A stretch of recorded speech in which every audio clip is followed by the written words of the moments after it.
Pass நாவல் பெருமையோடு வழங்கும் புத்தும் புது நாவல் உயிரே உயிரே விலகாதே.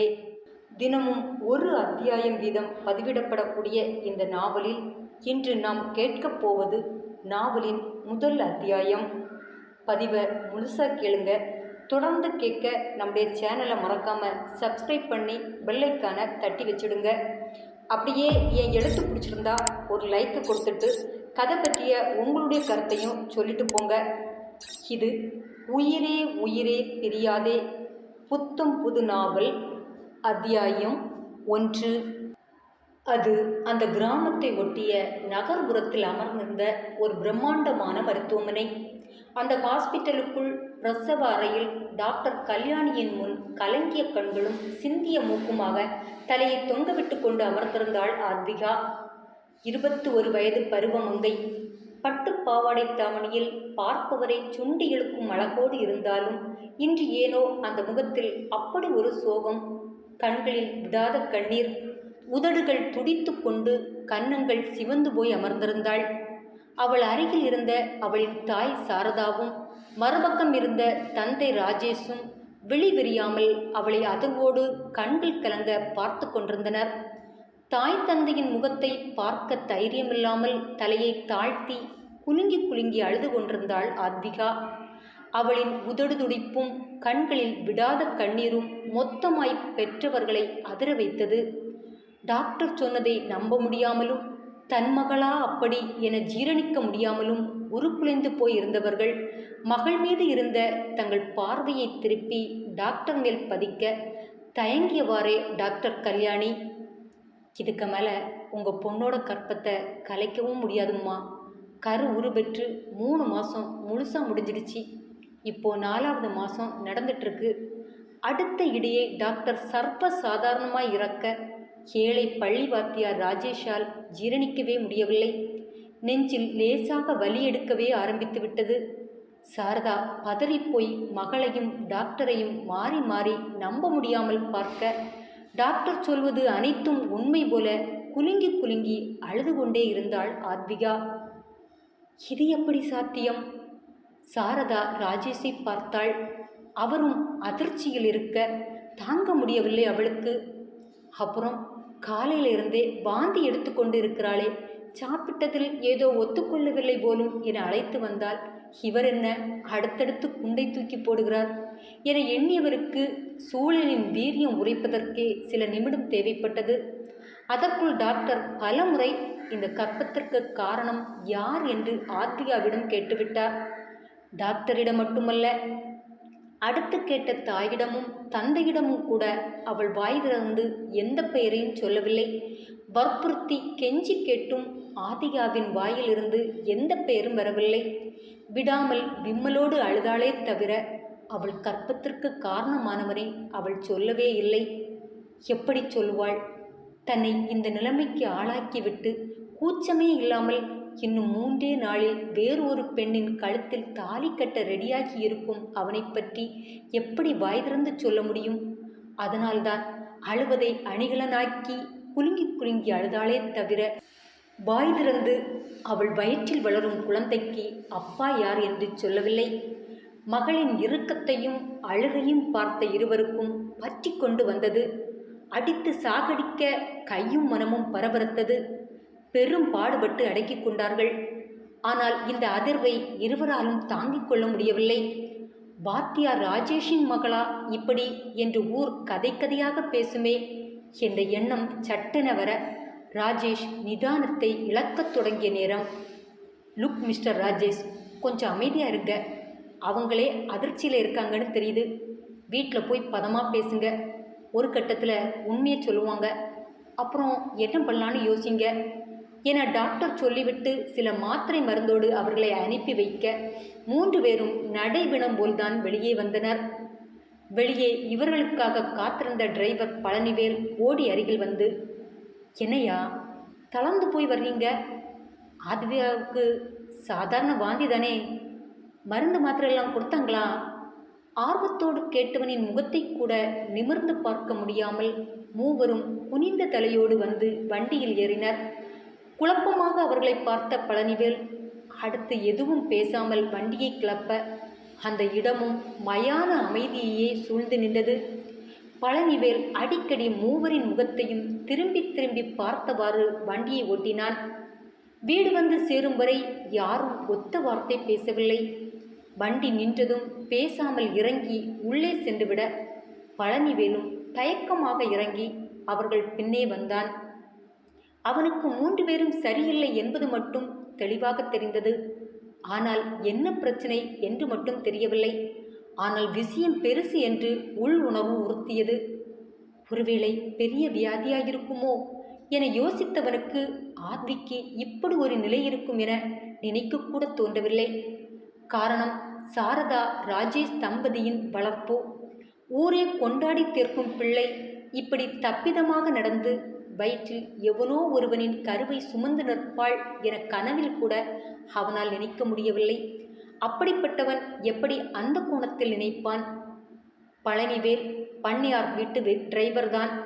காலையில் ஆத்விக்கு விடாமல் வாந்தி என சொன்னதால் பண்ணையார்தான் தன் காரை அனுப்பியிருந்தார். ஆத்விகா என்றால் பண்ணையாருக்கு அப்படி பிடிக்கும். சுட்டித்தனத்தோடு அவரை தாத்தா தாத்தா என சுற்றி சுற்றி வரும் அவளை யாருக்கு தான் பிடிக்காது? உண்மையில் அவர்களுக்கு மட்டுமல்ல, அந்த ஊரில் உள்ள பெருசுகள் அத்தனை பேருக்கும் அவள் குழந்தைதான். அப்படி ஊரே குழந்தையாக பார்க்கும் இந்த பெண் இப்படி என்றால் யார்தான் நம்புவார்கள்? அதிலும் பண்ணையார் வீடு ஒருபடி மேல் போய் அவளை தங்கள் சொந்த பேத்தியாக தான் பார்த்தனர், அன்பு செய்தனர். ஆத்விக்கும் அந்த வீடுதான் உலகம். காலேஜ் போகும் நேரம் தவிர மற்ற நேரமெல்லாம் அவர்கள் வீட்டில்தான் இவளின் வாசம். பண்ணையாருக்கும் 3 மகன்கள் இருந்தாலும் இப்போது ஒருவரும் அவரோடு இல்லை.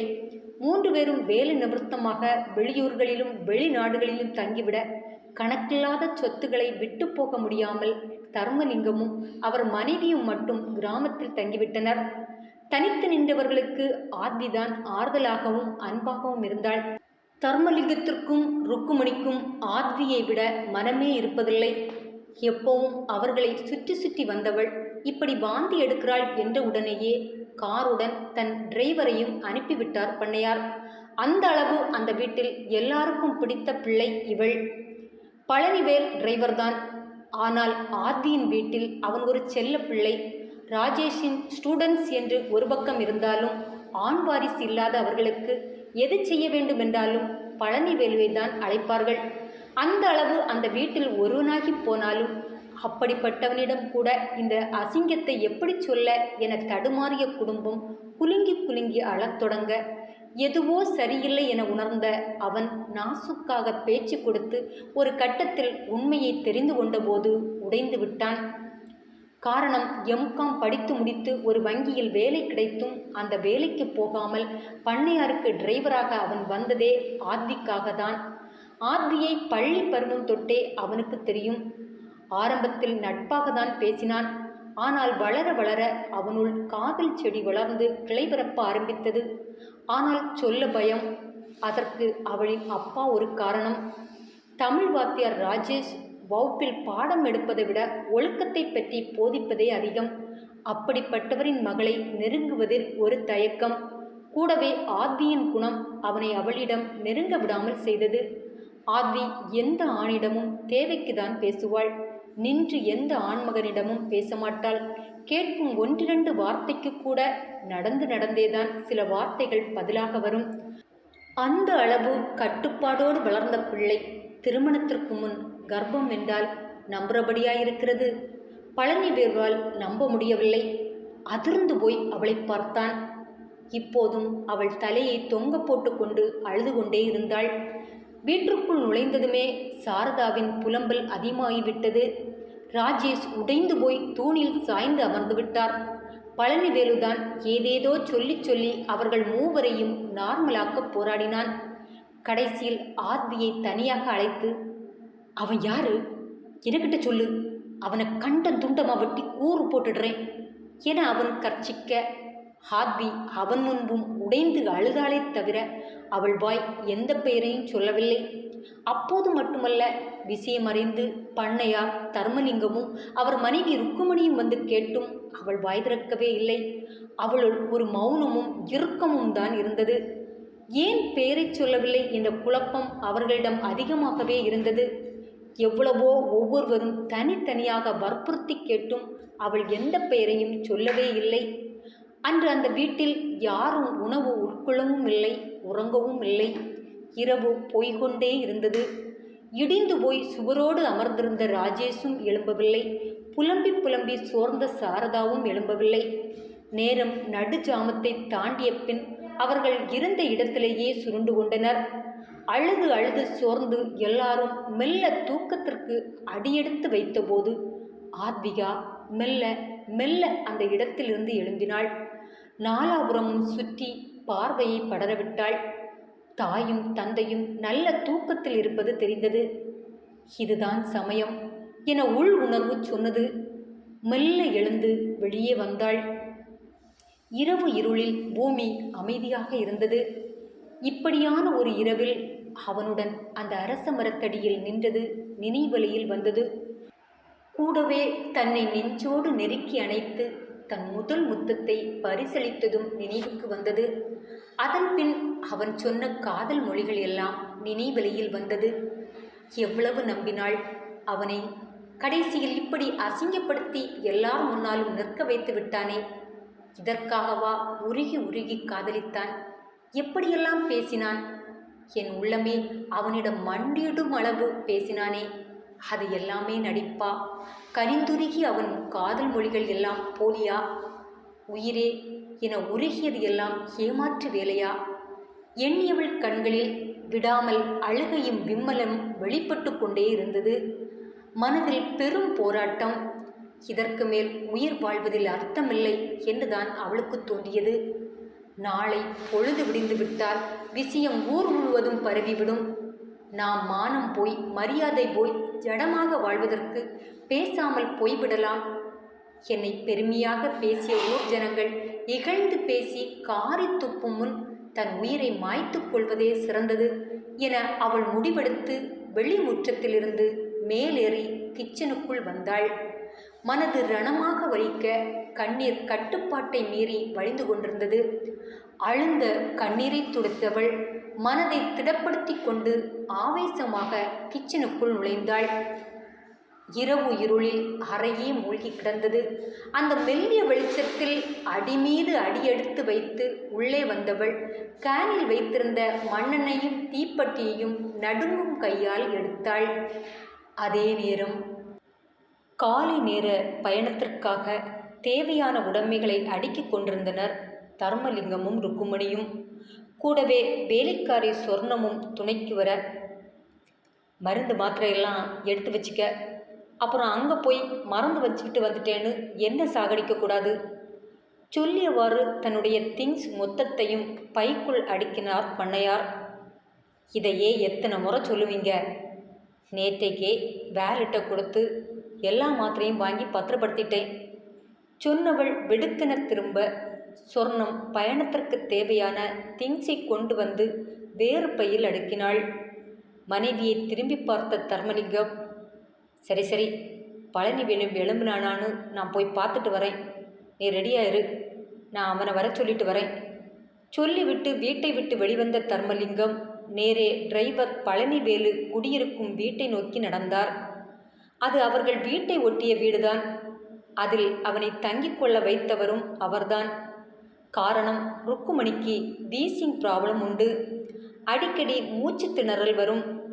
அப்படியான நேரங்களில் ஹாஸ்பிட்டலுக்கு கொண்டு செல்ல வேண்டும் என்பதால் டிரைவரை பக்கத்திலேயே வைத்து கொண்டார்.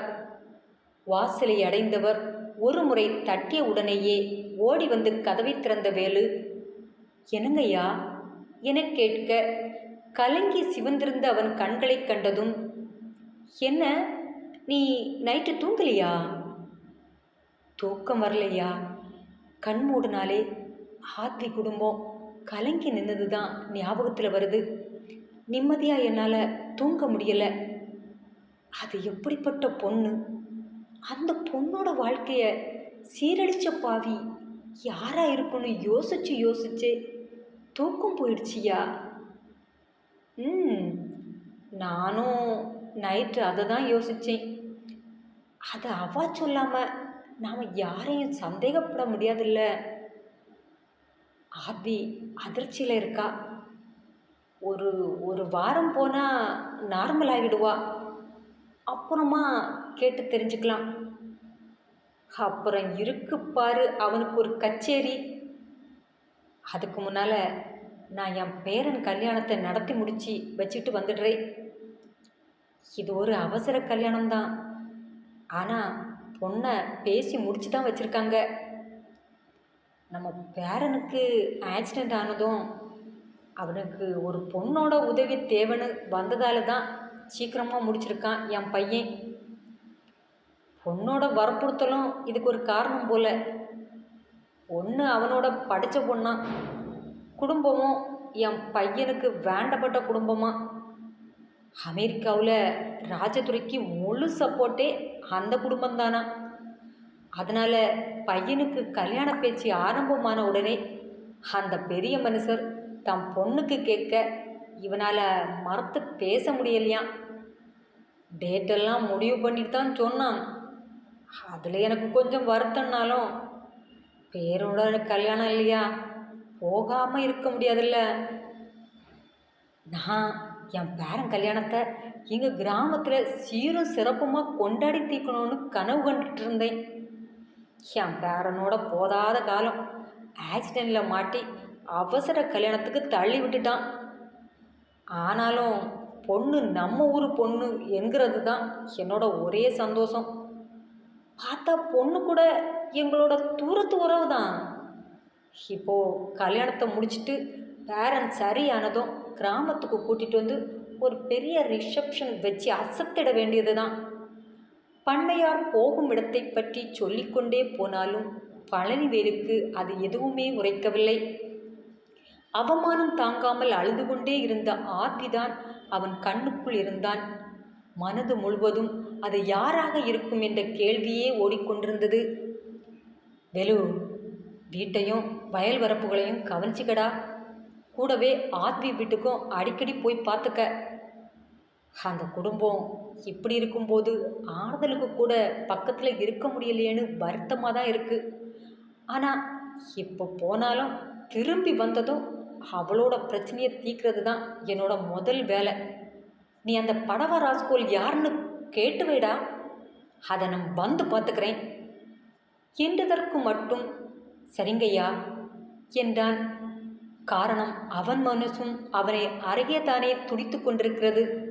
அவன் மட்டும் யார் என தெரிந்தால் சாகர அளவு அடித்து மரண பீதியை காட்டாமல் ஓயமாட்டான் இந்த பழனிவேல்.